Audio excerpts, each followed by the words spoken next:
ಲೋಕಸಭಾ ಚುನಾವಣೆಯನ್ನು ಗೆಲ್ಲೋದಕ್ಕೆ ಮೈಸೂರಿನಲ್ಲಿ ಬಿಜೆಪಿ ಭರ್ಜರಿ ತಯಾರಿಯನ್ನು ನಡೆಸ್ತಾ ಇದೆ. ಬಹಳ ಮುಖ್ಯವಾಗಿ ಮೈಸೂರು ಲೋಕಸಭಾ ಕ್ಷೇತ್ರದಲ್ಲಿ ಬಿಜೆಪಿ ಲೋಕಸಭಾ ಚುನಾವಣೆಯನ್ನು ಗೆಲ್ಲಬೇಕು ಅನ್ನುವಂಥ ನಿಟ್ಟಿನಲ್ಲಿ ಯಾವ ರೀತಿ ತಯಾರಿಯನ್ನು ನಡೆಸ್ತಾ ಇದೆ ಅನ್ನೋದು ಬಹಳ ಮುಖ್ಯ ಆಗುತ್ತೆ. ತಳಮಟ್ಟದಿಂದ ಕಾರ್ಯಪಡೆ ಅಥವಾ ಕಾರ್ಯಕರ್ತರು ಸಜ್ಜಾಗಬೇಕಾಗತ್ತೆ. ಈ ನಿಟ್ಟಿನಲ್ಲಿ ತನ್ನದೇ ಆದಂತಹ ಒಂದಷ್ಟು ಪ್ರಯತ್ನವನ್ನು ಮಾಡ್ತಾ ಇದೆ. ಮೈಸೂರು ವ್ಯಾಪ್ತಿ ಬಿಜೆಪಿ ನಾಯಕರಿಂದ ಕಾರ್ಯಕರ್ತರ ಪಡೆ ಸಜ್ಜಾಗಿದೆ. ವಿವಿಧ ಮೋರ್ಚಾ ಅಧ್ಯಕ್ಷರು, ಪ್ರಧಾನ ಕಾರ್ಯದರ್ಶಿ, ಬಿಜೆಪಿ ರಾಜ್ಯಾಧ್ಯಕ್ಷ ವಿಜಯೇಂದ್ರ ಆದೇಶದ ಮೇರೆಗೆ ನೇಮಕ ಆಗಿದ್ದಾರೆ.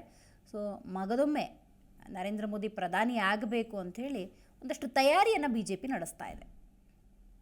ಎಲ್ಲ ಮಂಡಲ ಅಧ್ಯಕ್ಷರು, ಪ್ರಧಾನ ಕಾರ್ಯದರ್ಶಿಗಳು ಹಾಗೆ ವಿವಿಧ ಮೋರ್ಚಾಗಳ ಅಧ್ಯಕ್ಷರು, ಪ್ರಧಾನ ಕಾರ್ಯದರ್ಶಿಗಳನ್ನು ಆಯ್ಕೆ ಮಾಡಲಾಗಿದೆ.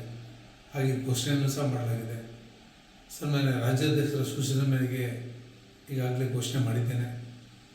ನಿಮ್ಮಲ್ಲಿ ವಿನಂತಿ ಇಷ್ಟೇ, ಸನ್ಮಾನ್ಯ ನರೇಂದ್ರ ಮೋದಿಯವರು ಮತ್ತೊಮ್ಮೆ ಈ ದೇಶದ ಪ್ರಧಾನಿ ಮಾಡಲಿಕ್ಕೋಸ್ಕರ 3ನೇ ಬಾರಿಗೆ ಅವ್ರನ್ನ ಆಯ್ಕೆ ಮಾಡಲಿಕ್ಕೋಸ್ಕರ ನಿಮ್ಮೆಲ್ಲರ ಸಹಕಾರ ಬೇಕು.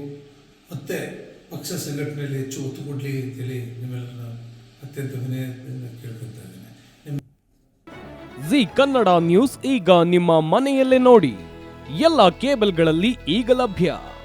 ಸನ್ direct 292, Jio TV 1334, U digital 162, city cable 51, GTPL 17, Abhishek cables 821, rock line telecommunication 51, Shri Basaveshwara number 60, Vinayaka digital number 53, in digital number 896ರಲ್ಲಿ.